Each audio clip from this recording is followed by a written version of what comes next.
Alright, Dynamite Delight. And what do we got? Tournament time. Yep.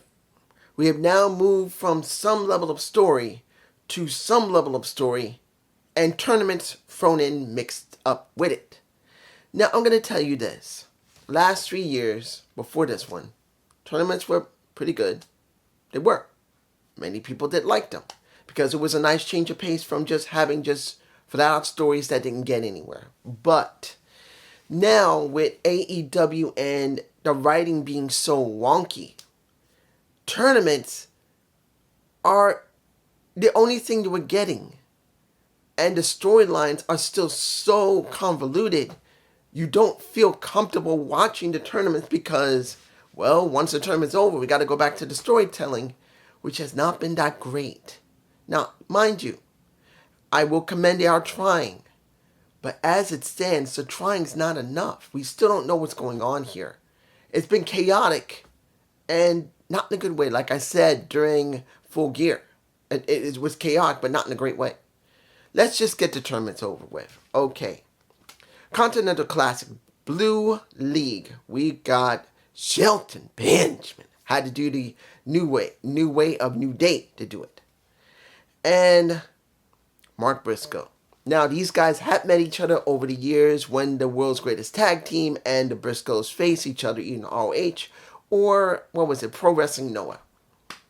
They have faced each other, they knew each other, and since they knew each other so well, Shelton as well as Mark knew how to make the match look good, which they did. I liked the match. It is shocking to see how well... See it like this. Mark, he's always been very consistent. I've not seen his work before the last couple of years before AEW, so I didn't know his work. But I will say he's been generally consistent the way he wrestles, which is not an easy style to do. Taking away from redneck kung fu, he's always had a very high-flying style of wrestling, and it's shocking he hasn't gotten too badly hurt with it. Then we got Shelton Benjamin. And where Shelton is, he has always been, they call him a gold standard for a reason. He's always been very consistent with his work. I rarely have ever seen a bad Shelton Benjamin match. So we got two people generally consistent in the ring together, and it was a good match. No problem with it. But this was not about the match. It's not even about the Blue League trying to get back to the Continental Championship. This is about the Hurt Business trying to get some work done.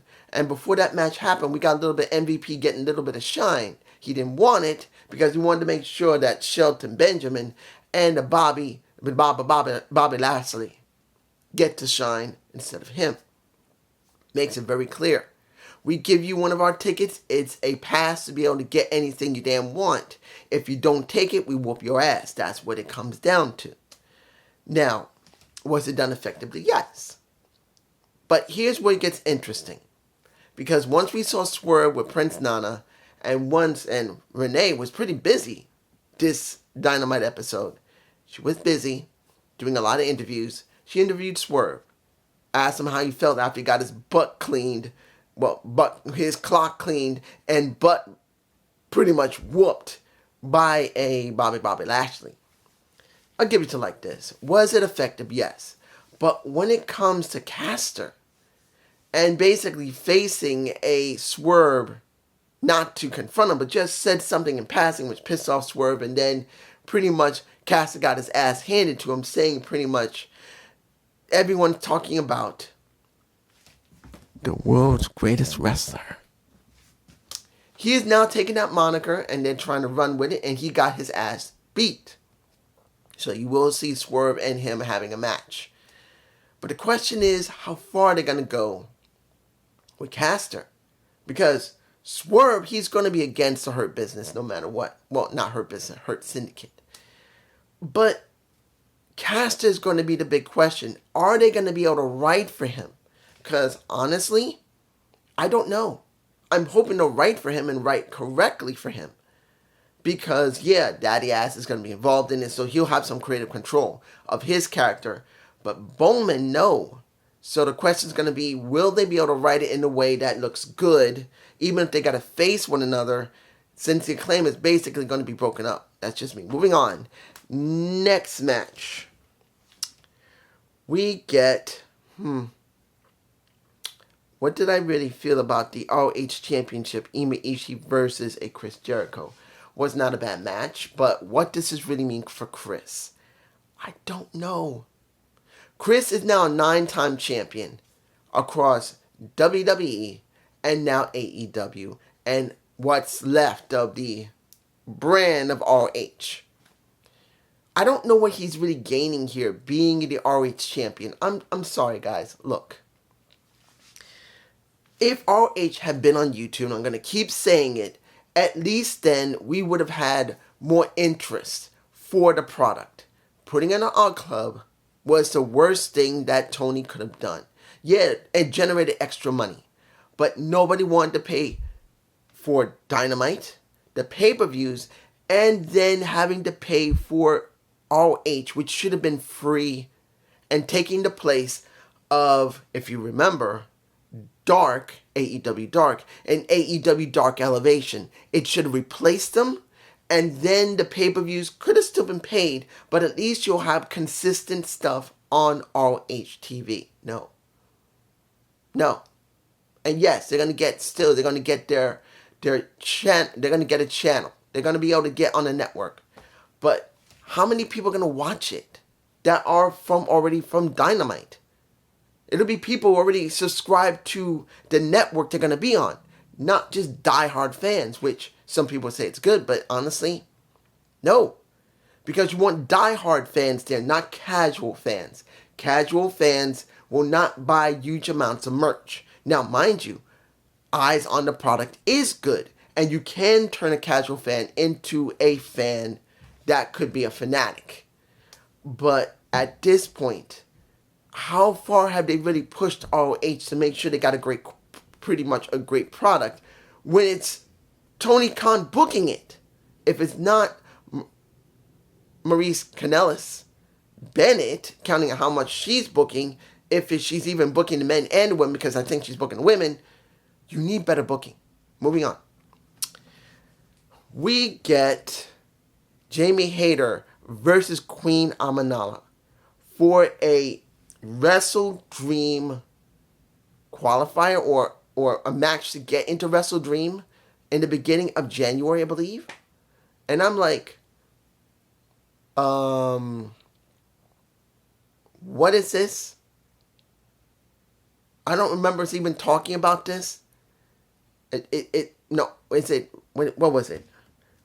No, sorry, not Wrestle Dream. Wrestle Dynasty. My mistake. I'm sorry, guys. I know you're going to tell me, dude, you're wrong. It's not Wrestle Dream. It's Wrestle Dynasty. Yes. And supposedly it's going to be for another promotion. Wouldn't it be good to have someone for the TBS Championship set up? Wouldn't it be good to have a tournament for the TBS Champion? That would actually give more women time on screen. Wouldn't it be good to let Mercedes Moné, which I'll get to in a minute with Camille, wouldn't it be nice to see someone next that's in line? Since Camille's still in a sling. Wrestle Dynasty for the women. I don't know if this is really going to be good for them, because it's involving another promotion, not focusing on this promotion. Yes, Hayter won. But I will say it wasn't too bad of a match. But I'm not going to say it was the greatest I've ever seen with Jamie Hayter or Queen Aminala herself. It was okay. Moving on. Do I really want to talk about this? I have to. Look, before I move on to the final match and then talk about all the extra content, tell me below, do you care about Julia Hart dealing with Jamie Hayter? And why do you care about Julia Hart dealing with Jamie Hayter? Now, if she's getting involved with Wrestle Dynasty, then I understand. Is it Dynasty or Destiny? I think it's Dynasty. I don't even remember anymore. It's just, if she's involved in that tournament, because she's involved in the tournament, Jamie Hayter, is Julia Hart involved with it? And if she is, do you care? You just tell me below. Final match, Gold League for the men, Continental Championship. That would be Darby Allin versus Brody King. Now, Darby got his ass nailed a bit ago. He was bandaged up. He was bandaged here, around the waist, on his knee. And we get another match between him and Brody King. Now, mind you, we've seen matches between these guys for months, on and off. And the last match, Brody King respected Darby for what he was able to put on. And then we get that match again. If this was not for the tournament, I would really, let's make it very clear. Their match quality is not bad. Seeing Darby thrown around like a lawn dart is something not everyone's against. But what do we really get for Darby Allin, who wants to stop Jon Moxley?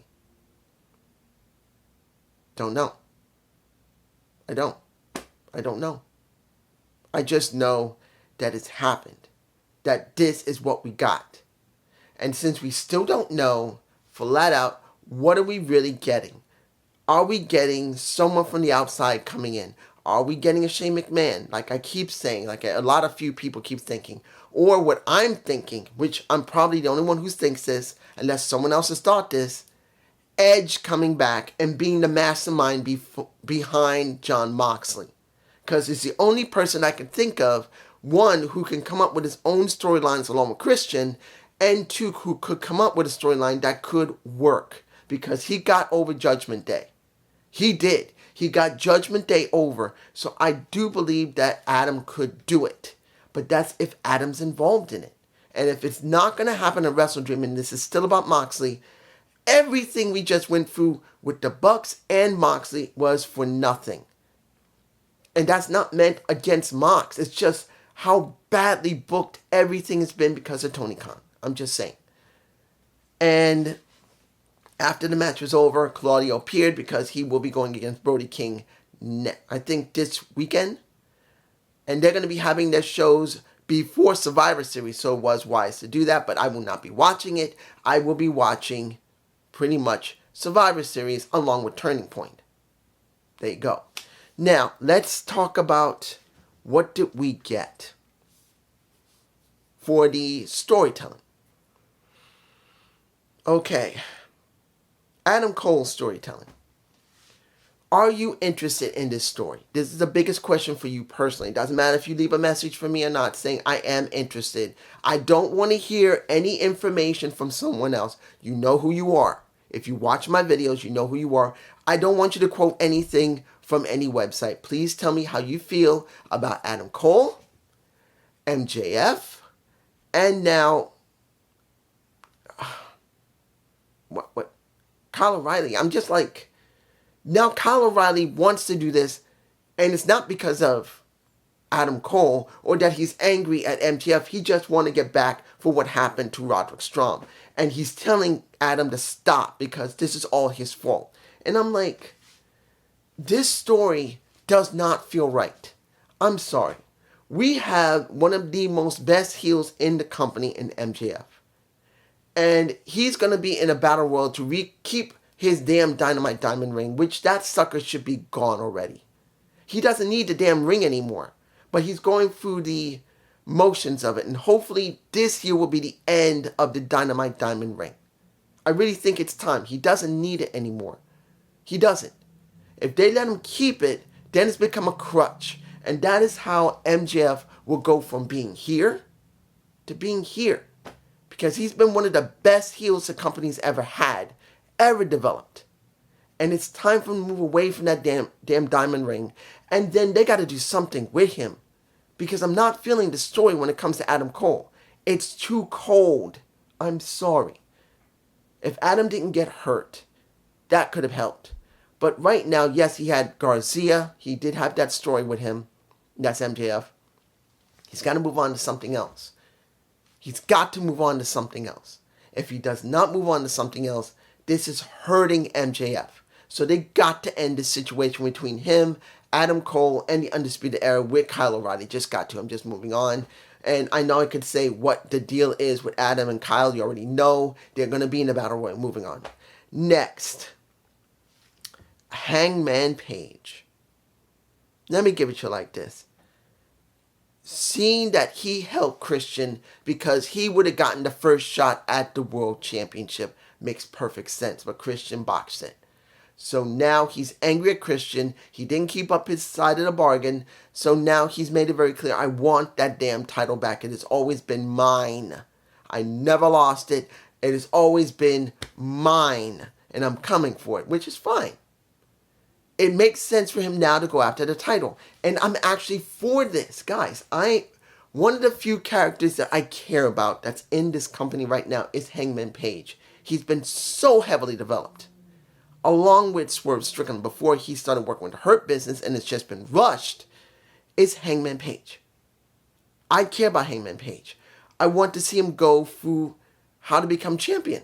And I really do believe it makes perfect sense with him dealing in the main title picture. He just feels right. Now, is he going to be the anti-hero? Yeah. But the question is Moxley the anti-hero? Because still, and this is where this is a huge problem, because nothing's defined with Moxley. Because there's so much speculation that he is working for someone else. Either he's working for Shane McMahon, or as I said again, working for Adam Copeland.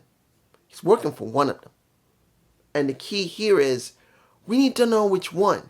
If they do not reveal someone at World's End with Jon Moxley, if it's just him, I promise you, it's over. This storyline is dead. It is. It is dead. They need someone to be the real puppet master behind Moxley. Because Moxley is not like this. Not saying he couldn't be like this, but how badly the story has been with the EVPs and how they've been booking.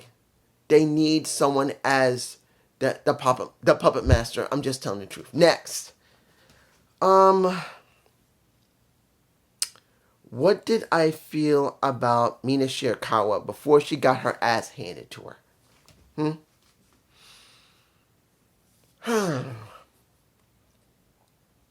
I like Mina. But where is Toni Storm? The key here is this. Tony's the only one that makes sense to go up against Mariah May. And this is just a stopgap until World's End. Flat out, that's what it feels like. That's what it looks like. Is it right to be like that? No. You know why? How many women do we have on the roster that could actually go up against Mariah May? You could get Athena to drop her damn titles and start working on the main damn roster. And she should. We have more women in the back that could be doing something. There's so many women in the back. Deonna Purrazzo could be going after that damn title. And they could have built her correctly. Instead of having on the main, making me itch thinking about the kickoff show, that she's working on the kickoff show with Anna Jay. She used to be a mainstay of Impact Wrestling.